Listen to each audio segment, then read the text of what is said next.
nè cái sai này chắc có quên nên sao bị nè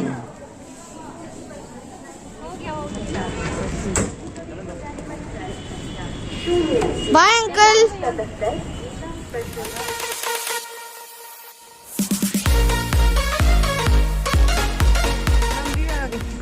akhoi chat ture thin ture ne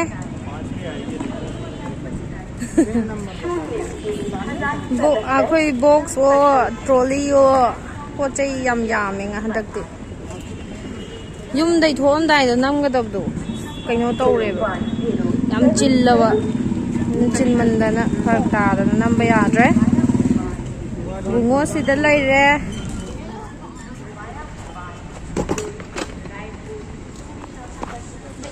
Tuyong là chào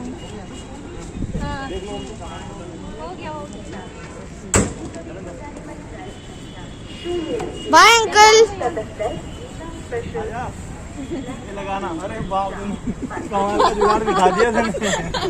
hello तो बोल दो hello music क्या तो रहे railway station में ले रहे गाड़ी गाड़ी गाड़ी लानी ओए ट्रेन लाए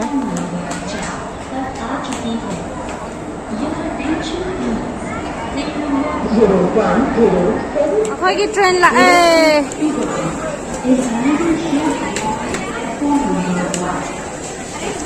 कुछ ऐसे चले अखोई तरंग ने आधा मी चिंगे से म्यूजिक सत पो हो रहे तम तम थो रहे गाड़ी हो गया मरक के नम या दी मुंग नमक के हो रहे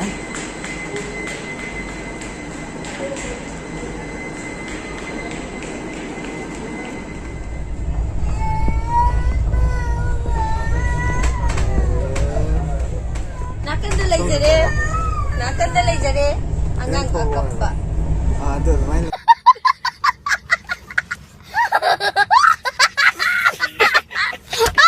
le ai di admai na ke nakanda lay jare angang akappa angang ani ne yaw lai jin mama mana angang je dan chok khat ba je sahi ama makhai mu oi ba male khatak pik ba je tha manga taru mu oi ba male ama loi ba ama kapi apa yamna competitive oi ba mo ong ne capture mo hangi kaino je train stop se Guwahati da oi doi ne boko yaudore pung ghai muk tang ngai re wa su yang wa re aduga chak su haidi train manung da hamuk hana gi maina kaino train manung da hau do oi de ba aphai nga handak ki si yam hau de ba yen thong ba ga do yen do hogalak tok taw we ba hau man da na ai kapling da na cha de boko yang wa re Juga later service later way. Hoi adu yang haina de yang haute yerum thong ba du ju yerum do hogala chen gi tawe yen jo hogala chen gi tawe am ta hautre ai am nungai te ado akhoi si tong e ba bogi je loi hang e ba ko loi hang e thong do ti bio ai loi hang e som de dum jin am bio ki hang e ma thong ma loi hang e ba thong ma loi hang e ba ado hoi train gi ticket na tang e ba ai पैसा जो सुन खलो खलो सुन पाबू रे त कोचिन चेला गम त ngang तो मुगी के ngang तो मुगी के अदु मयाम ai ngang तो मुगी के अखोई रिक्शा तोंगा चलिने अखोई होटल दुबा अखोई बुंगो अममा गा चक्रे अखोई ट्रॉली के का बॉक्स कई का गा गुवाहाटी पलन बाजार अखोई पलटन बाजार गुवाहाटी की पलटन बाजार अखोई चली दे होटल दा लइबा याम सिल्ले पुंग निपान मखाई निपान खरा हेले निपान मखाई ता दोरे ममांग दे रिक्शो मा चले अदुदा अखोई बुंगो यावग्रे आई सिलाइरे अदुदी होटल जोरगा नमजरागे ने होटल जोरे सी कई होटल नो को चंगपदो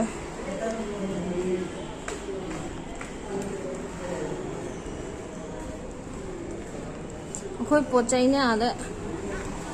हमजे चंगद्रीबो अखोई का दो हाने येंग कई होटल नो खंगदे इम्फाल मणिपुरी राइस होटल दिखाए अदु yang wange building ja mathon fe change room yeng gi ge khoi hana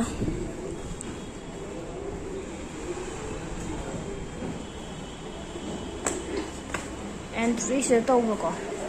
ꯑꯗꯨꯒ ꯁꯤꯗ ꯀꯥꯗꯣꯏꯕ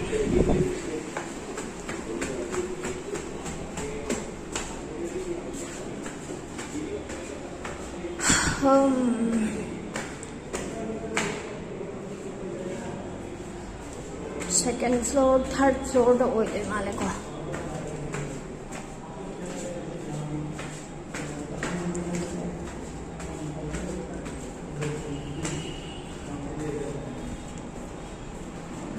chile hi taro hi karo be chile koi room me hi karo hi मेरा एक छोटा सा चैनल है YouTube में फोन आ गया मेरा ठीक है कोई अच्छा है बढ़िया है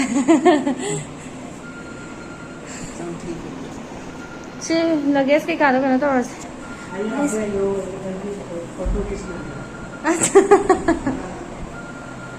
yam thina kayo tawre ai fresh ora kanda kaino yam mamjal le akoi entry kana tawre ya yam mom me ji kaino khangde koi ji yaure kaino tawre hotel kaino tawre book tawre lai je third floor ne ware mang tare sai akoi 202 room dane mongol chang gram na tro dane lai do je room ki condition si lai AC yaure fan yaure loi yaure TV lai re bathroom si lai re ke ha pe ai yenge blanket lai adadi fresh oraga sak sa chala ji di sak sa nam je mo the fresh हम होएगा bathroom toilet सिले रहे bathroom ये free lock ठोक रहे सिले रहे geyser इसी में boiler इसका bathroom ले रहे नीचे सिले रहे wash basin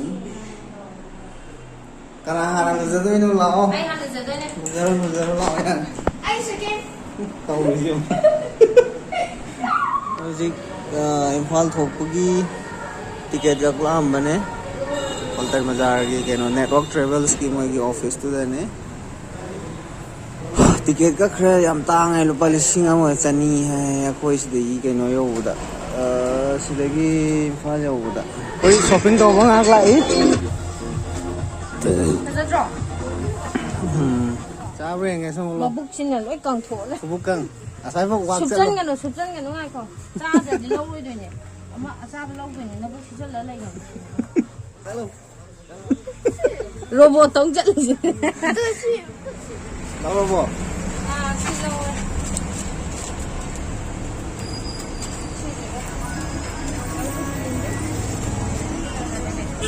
mama ini lo pala trauma block हमारा ब्लॉग है दुकान का नाम क्या है नाम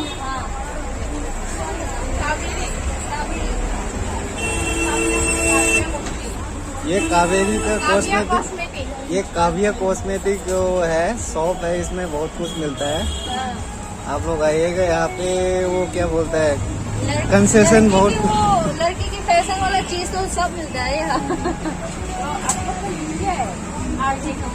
यहाँ पे बहुत डिस्काउंट में मिल जाता है चलो ठीक है ये भी हो गया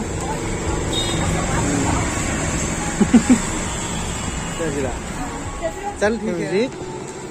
कनो तौरे मणिपुर थोक्तरे सी मोगी नेटवर्क की कनो दने बस तने खोइन तोंगे जे बॉक्स पुथोरकनिना मथक लापदो याददना खोइ कनो तौरे मखा दोइना लादो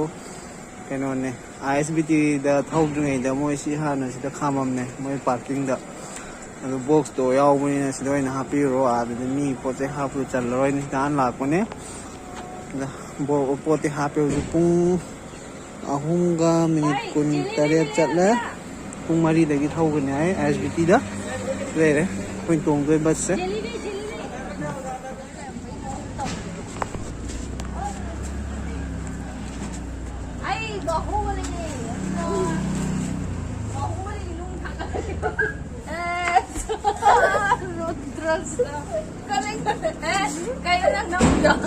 Ay, bahubali na.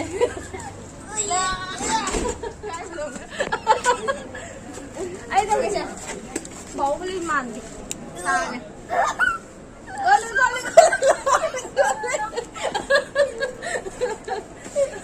Yung bas, chat ko lagi. Yung karan tayo. Ay, kain. Kiki.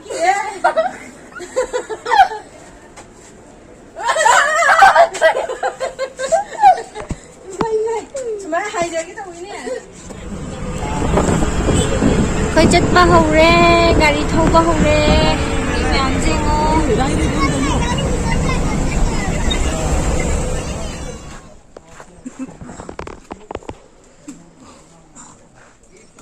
Si gari sih nih quên tuồng ấy chứ. Mà ayuki fresh oil na cái nào tông nari. Khám lấy đi. Mamang na bus ako marilay.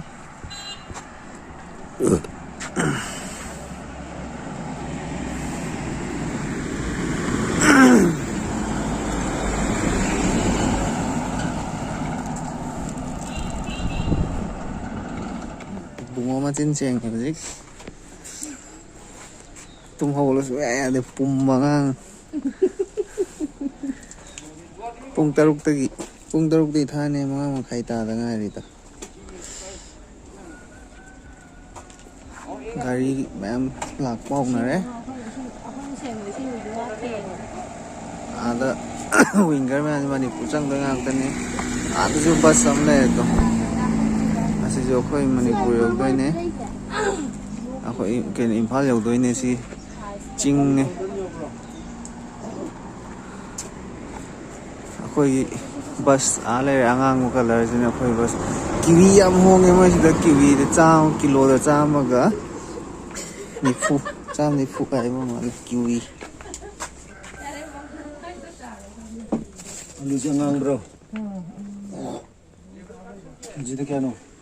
mau banung chang e ayuki kena to ge na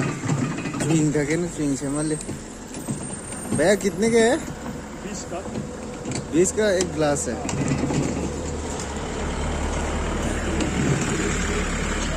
हम ये sugar लिए ना हुई चिंगा से हमने गाड़ी आम तक ले और कोई Nang namin lagi nang kamay lagi. Fresh oil brad. Da ako'y na chuhin ka na sa mami. Maya fresh oil ma di. Priya thabali lu yadi ay na namdana lihan mo ne kai thak na nikpa de priya thabali lu yadi ngang na da kyang wai. Ako'y fresh oil re mai ni ta re mi cha ga thak na ni loi ma ako'y da chuhin thake na ngai di. ꯑꯗꯨꯗꯤ ꯑꯩꯈꯣꯏ ꯌꯧꯗꯣꯔꯕꯅꯤꯅ ꯀꯩꯅꯣꯝ ꯇꯧꯔꯀꯥꯟꯗ ꯁꯦꯝ ꯅꯝꯖꯔꯛꯀꯦ lupa kunni si Thank you.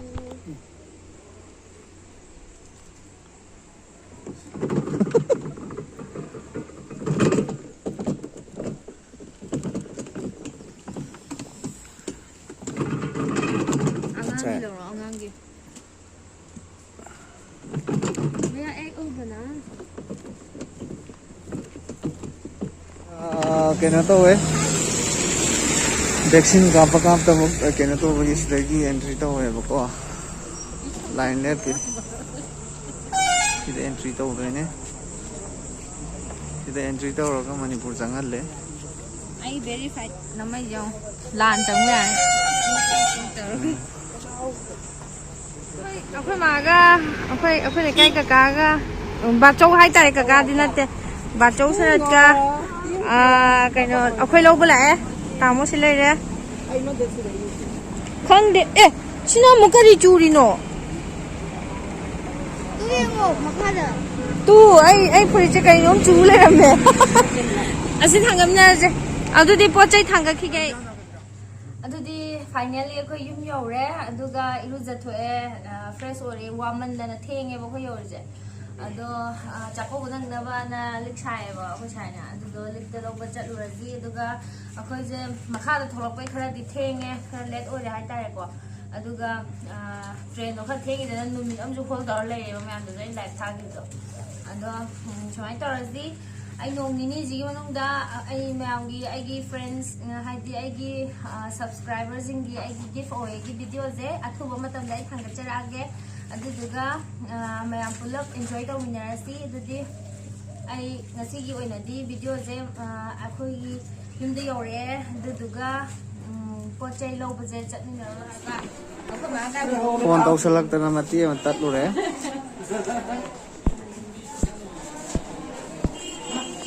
ꯁꯅꯥ design ꯌꯥꯝ ꯐꯖꯅ ꯁꯥꯕꯅꯦ ꯀꯀꯥꯒꯤꯁꯦ ꯃꯆꯨꯁꯨ ꯌꯥꯝ ꯐꯖꯕꯅꯦ ꯔꯦꯗꯤꯃꯦꯗ ꯂꯧꯒꯦꯁꯨ ꯑꯗꯨꯝ ꯔꯦꯗꯤꯃꯦꯗ ꯑꯗꯨꯝ ꯍꯥꯏꯗꯤ ꯏꯁꯥ ꯑꯄꯥꯝꯕ ꯔꯦꯗꯤꯃꯦꯗ ꯈꯨꯗꯛꯇ ꯂꯧꯒꯦꯁꯨ ꯑꯆꯧꯕ ꯁꯅꯥ ꯑꯆꯧꯕꯁꯨ ꯑꯗꯒꯤ ꯈꯨꯗꯣꯞ ꯑꯆꯧꯕꯁꯨ ꯁꯤꯗꯒ ꯂꯩꯁꯤꯡꯁꯤ ꯌꯦꯡꯉꯣꯝꯅꯦ ꯁꯅꯥ ꯗꯤꯖꯥꯏꯟ ꯀꯩꯁꯦ ꯁꯅꯥ ꯑꯆꯧꯕ ꯍꯥꯏꯗꯤ ꯁꯤꯗꯒ ꯂꯩꯁꯦ ꯁꯅꯥ ꯉꯥꯛꯇꯅꯤ ꯇꯥꯃꯣ ꯑꯝꯇ ꯌꯦꯡꯍꯜꯂꯨ ꯗꯤꯖꯥꯏꯟꯁꯤꯡꯁꯦ ꯈꯨꯗꯛꯇ ꯔꯦꯗꯤꯃꯦꯗ ꯄꯥꯝꯃꯁꯨ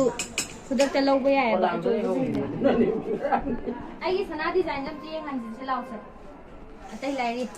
ꯌꯦꯡꯉꯨꯁꯦ ꯀꯩ ꯃꯃꯤꯡ ꯍꯥꯏꯗꯣꯏꯅꯣꯗꯤ ꯈꯪꯗꯦ मम्मी मकून थोड़ा हा ꯄꯣꯂꯥꯡ ꯃꯃꯤꯡ ꯍꯥꯏꯗꯣ ꯄꯣꯂꯥꯡ ꯂꯤꯛ ꯁꯅꯥ ꯄꯣꯂꯥꯡ ꯁꯅꯥ ꯄꯣꯂꯥꯡ ꯑꯩꯒꯤꯁꯤꯅ ꯀꯩꯅꯣꯅꯦ ꯃꯣꯍꯣꯔ ꯑꯅꯤꯒ ꯈꯔ ꯍꯦꯟꯕ ꯆꯅꯤꯡ ꯃꯉꯥ ꯍꯦꯟꯕ ꯃꯣꯍꯣꯔ ꯑꯅꯤꯒ ꯆꯅꯤꯡ ꯃꯉꯥ ꯁꯅꯥ ꯃꯆꯨ ꯌꯥꯝ ꯐꯖꯩ ꯗꯤꯖꯥꯏꯟ ꯌꯥꯝ ꯐꯖꯩ ꯑꯗꯨꯛꯀꯤ ꯃꯇꯤꯛ ꯐꯖꯩ थैंक यू ꯑꯗꯣ ꯃꯌꯥꯝꯁꯨ ꯔꯦꯗꯤꯃꯦꯗ ꯀꯨꯝꯕ ꯈꯨꯗꯛꯇ ꯄꯥꯝꯕꯤ ꯇꯥꯔꯒꯗꯤ ꯊꯧꯕꯥꯜꯗ ꯂꯥꯛꯄꯤꯌꯣ RJ ꯖ꯭ꯋꯦꯂꯔꯤꯗ ꯂꯥꯛꯄꯤꯌꯣ ꯑꯗꯨꯒ ꯂꯧꯕꯤꯌꯣ ꯍꯥꯏꯇꯥꯔꯦꯀꯣ ꯄꯩꯁꯥꯒꯁꯦ ꯌꯥꯝ ꯇꯥꯒꯟꯕꯅꯦꯕ Sabak ini. ꯂꯣꯏꯁꯤꯜꯂꯒꯦ ꯄꯩꯁꯥꯅ ꯑꯩꯒꯤ ꯆꯥꯛꯀꯧꯕꯩꯅꯦꯅ ꯁꯥꯕꯤꯕꯅꯦ ꯌꯥꯝ ꯊꯤ ꯐꯖꯔꯦ ꯑꯩꯈꯣꯏ ꯁꯥꯏꯅ ꯄꯩꯁꯥ ꯄꯤꯕ ꯀꯀꯥꯅ ꯁꯥꯕꯤꯕ मैं सारे साथ दिन नृत्य ꯊꯦꯡꯀ꯭ꯌꯨ ꯀꯀꯥꯒꯤꯁꯨ ꯊꯦꯡꯀ꯭ꯌꯨ ꯑꯩꯈꯣꯏ ꯁꯥꯏꯁꯨ ꯊꯦꯡꯀ꯭ꯌू ꯍꯥꯏꯇꯥꯕꯅꯤꯅꯦ ꯁꯤ ꯂꯩꯔꯦ ꯑꯩ ꯂꯤꯛꯀꯤ ꯗꯤꯖꯥꯏꯟꯁꯦ ꯁꯤꯗ ꯂꯩꯔꯦ ꯁꯤꯒꯤ ꯍꯥꯏꯗꯤ ꯏꯁꯥꯒꯤ ꯃꯥꯒꯤ ꯃꯦꯗꯜ ꯇꯥꯔꯛꯄꯁꯦ ꯌꯥꯝ ꯅꯥꯜꯂꯦ ꯍꯥꯏꯕ ꯃꯑꯣꯡꯁꯦ ꯑꯗꯒꯤ ꯁꯤ ꯀꯣꯆꯤ ꯍꯥꯞꯐꯝꯒꯥꯏꯁꯤꯗ ꯗꯤꯖꯥꯏꯟꯒ ꯍꯥꯞꯄꯦ ꯌꯥꯝ ꯊꯤ ꯐꯖꯔꯦ ꯌꯥꯝ ꯊꯤꯅ ꯐꯖꯔꯦ ꯌꯥꯔꯦ ꯑꯩ ꯍꯥꯟꯅꯩ ꯂꯥꯛ ꯀꯨꯟꯒꯤ ꯂꯤꯛꯁꯦ ꯂꯧꯊꯣꯛꯈ꯭ꯔꯦ ꯁꯣꯝꯗ ꯅꯝꯃꯣ ꯍꯥꯏꯗꯤ ꯁꯥꯏꯒꯤ ꯁꯅꯥꯒꯤ ꯀꯩꯀꯥꯁꯦ ꯍꯥꯟꯅꯩ ꯗꯥꯏꯃꯟꯒꯤ ꯂꯥꯛ 10 ꯇꯥꯕ ꯗꯥꯏꯃꯟꯁꯦ ꯂꯧꯊꯣꯛꯈ꯭ꯔꯒꯦ ꯁꯤ ꯕꯥꯠ ꯉꯛꯑꯝꯃꯤꯅꯦ ꯁꯤꯁꯨ ꯌꯥꯝ ꯅꯥꯟꯅ Si yang dulu tahu tahu.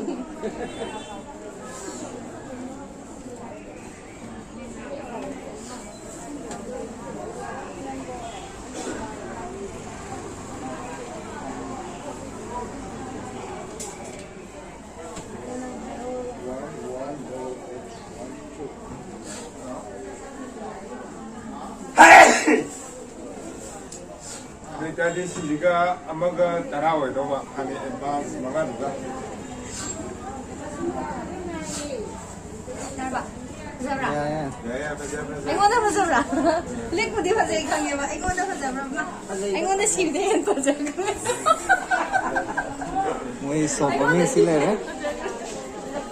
RJ jewellery shop ꯍꯥꯏꯕ RJ ꯖ꯭ꯋꯦꯂꯔꯤ ꯁꯤꯗꯤ ꯑꯩꯈꯣꯏ ꯆꯦꯅꯦꯜ ꯃꯃꯤꯡꯒ ꯃꯥꯟꯅꯩ ꯑꯩꯈꯣꯏ ꯆꯦꯅꯦꯜ ꯃꯃꯤꯡꯒ ꯃꯥꯟꯅꯩ RJ ꯐꯖꯕ꯭ꯔꯥ ꯇꯥꯃꯣ ꯐꯖꯩ ꯌꯥꯔꯦ ꯂꯤꯛ ꯂꯧꯔꯨꯔꯦ ꯃꯌꯥꯝ ꯑꯩ ꯂꯤꯛꯁꯤ ꯄꯨꯔꯛꯑꯦ ꯁꯤ ꯂꯩꯔꯦ ꯐꯖꯕ꯭ꯔꯥ ꯌꯦꯡꯉꯣ ꯐꯖꯕ꯭ꯔꯥ ꯐꯖꯩ ꯐꯖꯕꯅꯦ ꯇꯣ ꯁꯤꯗ ꯂꯩꯔꯦ ꯂꯤꯛ ꯈꯨꯌꯦꯛꯁꯤ ꯃꯥꯒꯤ ꯁꯟ 9ꯒ ꯆꯅꯤꯡ 5 ꯑꯣꯏꯔꯦꯀꯣ ꯄꯩꯁꯥꯗꯤ ꯌꯥꯝꯃꯦ RJ ꯖ꯭ꯋꯦꯂꯔꯤ ꯁꯤꯁꯦ ꯑꯩꯈꯣꯏꯒꯤ ꯃꯤꯡꯒ ꯍꯥꯏꯐꯦꯠ ꯃꯥꯟꯅꯔꯦ ꯑꯩꯈꯣꯏꯅ RJ ꯀꯄꯜ ꯃꯣꯏꯅ RJ ꯖ꯭ꯋꯦꯂꯔꯤꯅꯦꯕꯀꯣ ꯑꯗꯣ RJ ꯖ꯭ꯋꯦꯂꯔꯤ ꯊꯧꯕꯥꯜ ꯕꯖꯥꯔꯗ ꯂꯩꯕꯅꯦ ꯑꯩꯈꯣꯏ ꯀꯀꯥꯁꯦ ꯔꯟꯖꯤꯠ ꯀꯧꯕꯅꯦ ꯃꯃꯤꯡꯗꯤ ꯌꯥꯝꯅꯁꯨ ꯁꯅꯥ ꯗꯤꯖꯥꯏꯟ ꯌꯥꯝ ꯐꯖꯕꯅꯦ ꯑꯗꯒꯤ ꯁꯅꯥ ꯍꯥꯏꯗꯤ ꯑꯩꯈꯣꯏꯒꯤ ꯀ꯭ꯋꯥꯂꯤꯇꯤ ꯌꯥꯝ ꯂꯩꯕ ꯁꯅꯥ ꯀ꯭ꯋꯥꯂꯤꯇꯤ ꯌꯥꯝ ꯂꯩꯕ ꯑꯗꯨꯗꯨꯒ ꯔꯦꯗꯤꯃꯦꯗ ꯑꯩꯈꯣꯏꯅ ꯈꯨꯗꯛꯇ ꯑꯆꯧꯕ ꯄꯥꯝꯕꯤꯔꯁꯨ ꯑꯗꯨꯝ ꯔꯦꯗꯤꯃꯦꯗ ꯑꯆꯧꯕꯒꯤꯁꯨ ꯂꯤꯛꯀꯤꯁꯨ ꯑꯆꯧꯕ ꯈꯨꯗꯣꯞ ꯁꯅꯥ ꯂꯣꯏꯅꯃꯛ ꯑꯆꯧꯕ ꯐꯪꯉꯦꯕ ꯃꯥꯏ ꯗꯨꯀꯥꯟꯗ ꯑꯩꯅ ꯍꯥꯞꯆꯩꯁꯦ ꯑꯗꯣ ꯃꯌꯥꯝꯅ ꯔꯦꯗꯤꯃꯦꯗꯇ ꯐꯖꯕ ꯄꯥꯝꯕꯤꯔꯒꯁꯨ ꯊꯧꯕꯥꯜꯗ ꯃꯅꯥꯛ ꯅꯛꯄ ꯊꯧꯕꯥꯜꯒꯤ ꯑꯦꯔꯤꯌꯥꯗ ꯑꯅꯛꯄꯗ ꯂꯩꯕ ꯇꯥꯔꯗꯤ RJ ꯖ꯭ꯋꯦꯂꯔꯤꯗ ꯆꯪꯕꯤꯌꯣ ꯂꯧꯕꯤꯌꯣ ꯑꯗꯨꯗꯨꯒ ꯀꯩꯅꯣꯒꯤ ꯅꯤꯉꯣꯜ ꯆꯥꯛꯀꯧꯕꯒꯤꯁꯨ ꯁꯅꯥ ꯑꯣꯐꯔ ꯂꯩꯔꯤꯕꯅꯦ ꯃꯌꯥꯝ ꯑꯗꯣ ꯀꯩꯅꯣ ꯇꯧꯕꯤꯌꯣ ꯂꯧꯕꯤꯌꯣ ꯑꯩ ꯁꯅꯥꯁꯦ ꯐꯖꯕ꯭ꯔꯥ ꯌꯦꯡꯒꯦ सना पोसा सना लोगों की ले फजबरा फजरवा अदुदी मैम आई ngasi वीडियो दे स्वाइदा लोइसलगे मैम पुनम वीडियो येंबिबे दमकदा thank you very much bye bye